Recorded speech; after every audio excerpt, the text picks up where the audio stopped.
Bueno, recordar a nuestros amigos, estamos platicando ahorita con el doctor Samuel Hiram Ramírez, estamos hablando de derechos constitucionales, del derecho constitucional y sus reformas, y bueno, estamos aterrizando esta parte de, ya nos fuimos a la parte federal, ahorita estamos en la local, y ya llegamos a la parte Nuevo León y a lo que sucedió en octubre de 2022 con esta reforma.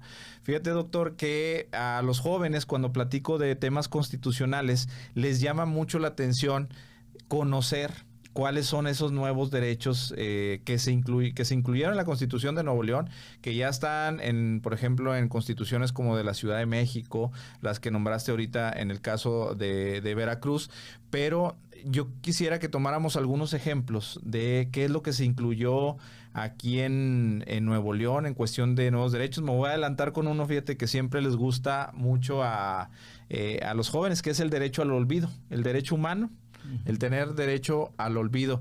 Y pues eso se trata nada más y nada menos, yo les hago hincapié como ejemplo, donde en las redes sociales, si tú estás ahí en una fotografía que no te gusta, si tu nombre está involucrado en algo que a ti no te gusta, que ha estado por años ahí, tienes tú el derecho de solicitar a que se elimine esa fotografía, que se limite ese material donde tú estás ahí, precisamente porque tienes lo que se conoce en algunos países como el derecho al olvido. Entonces, claro, ese tipo de cuestiones les llama mucho la atención a los jóvenes, los ejemplos que manejaste ahorita.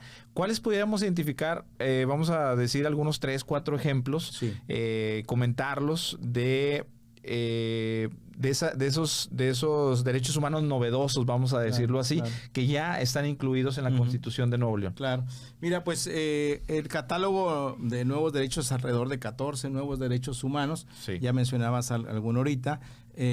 Yo quisiera centrarme, digamos, en un núcleo de nuevos derechos que se establecen en el artículo 19 de la nueva Constitución. Y en específico me centraría en unos que tienen que ver con la gestión, digamos, de la administración pública o las administraciones públicas en plural en nuestra entidad, ¿no? Tenemos ya en el artículo 19 constitucional del Estado de Nuevo León ya el derecho a la buena administración pública, eso por un lado. También tenemos el nuevo derecho de manera expresa, un derecho autónomo a recibir servicios públicos de calidad y íntimamente relacionado con estos derechos, un derecho que justamente fue propuesta de la Universidad de Monterrey y que se discutió y se incluyó en la nueva Constitución, que es el derecho humano a vivir en un ambiente libre de corrupción.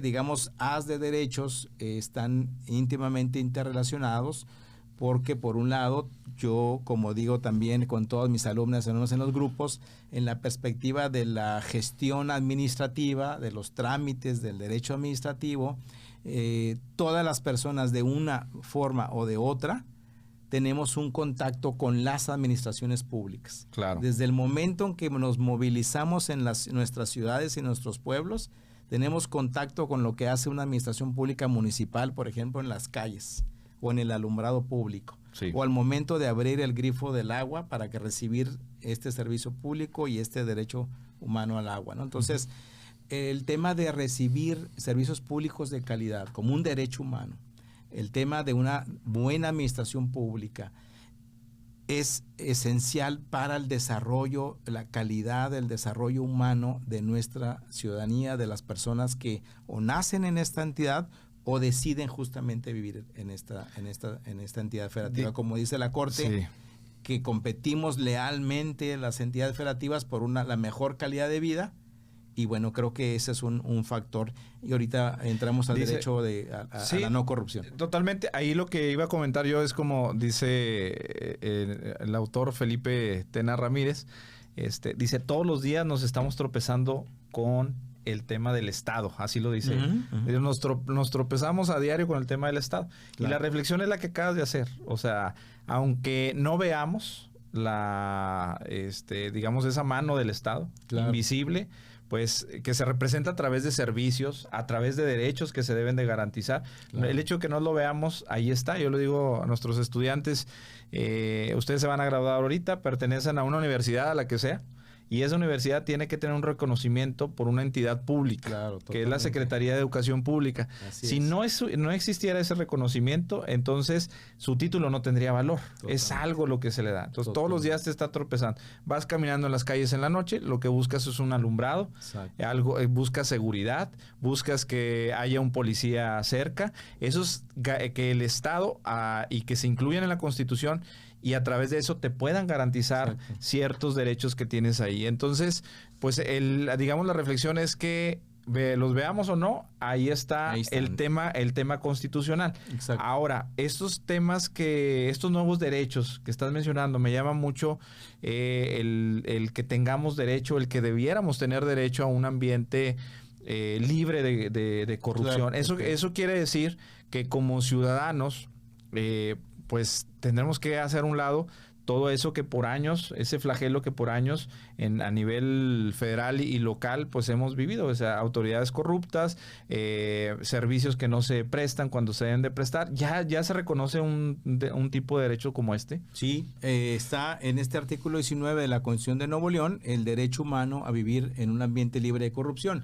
Y la innovación de nuestros representantes políticos y de todo el proceso, digamos, que se tuvo, es que tomamos justamente una decisión en este tema, el tema es corrupción y derechos humanos.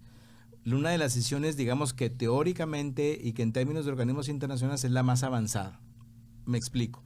El tema de corrupción y derechos humanos, el primer paso en la lucha y en la teorización y en las instituciones internacionales es reconocer que la corrupción no es un delito sin víctimas. Es decir, que la corrupción sí tiene víctimas y que la corrupción viola derechos humanos. Ese es el primer paso, ¿no? Ese es el llamado enfoque de derechos humanos, ¿no? Otro segundo paso es incorporar el tema de derechos humanos en las políticas anticorrupción. Y eso lleva, por ejemplo, a que tengas una política anticorrupción con un enfoque para grupos en situación de vulnerabilidad.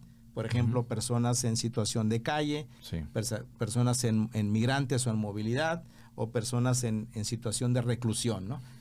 Pero el enfoque más avanzado es decir que tenemos un derecho humano autónomo. Es decir, que no es un derecho que se deriva de otros derechos, sino que de manera autónoma todas las personas que residimos en Nuevo León tenemos ese derecho a un ambiente libre de corrupción. Y yo quisiera centrarme un poco en las palabras, doctor, que utilizó nuestro constituyente permanente para incluir este derecho, porque en algunos artículos, en algunos otros países se puede hablar como un derecho a una administración pública libre de corrupción. Pero nuestros legisladores dijeron un ambiente libre de corrupción, es decir, trasciende las administraciones públicas y los gobiernos, exacto. Sí. Incluso estaríamos refiriéndonos a los aspectos privados, claro, ¿verdad? Toda proporción guardada, yo he dicho en algunos otros foros que este nuevo derecho es en cierta manera un haz o de manto protector muy semejante al derecho humano de las mujeres a vivir en un ambiente o a tener una vida libre de violencia, ¿no? Ese es el haz que va a proteger, y de ahí van a salir, digamos, de su contenido esencial saldrán políticas y sobre todo mecanismos de reparación, ¿no? Entonces, sí hay este nuevo derecho y es autónomo. El constituyente permanente de Nuevo León tomó el enfoque más avanzado.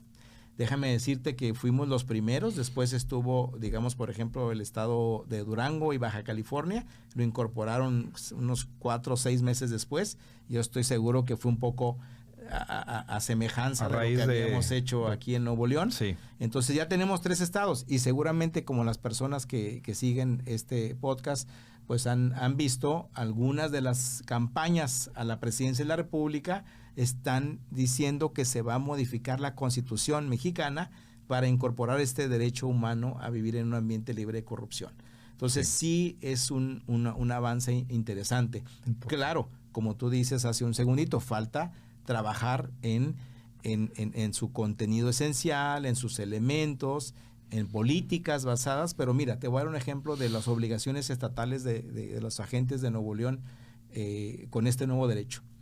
La política estatal anticorrupción, que está ya, digamos, delineada, pero aún no se aprueba porque falta que estén integrados los organismos, sí reconoce que la corrupción tiene efectos en derechos humanos y tiene un eje transversal de derechos humanos.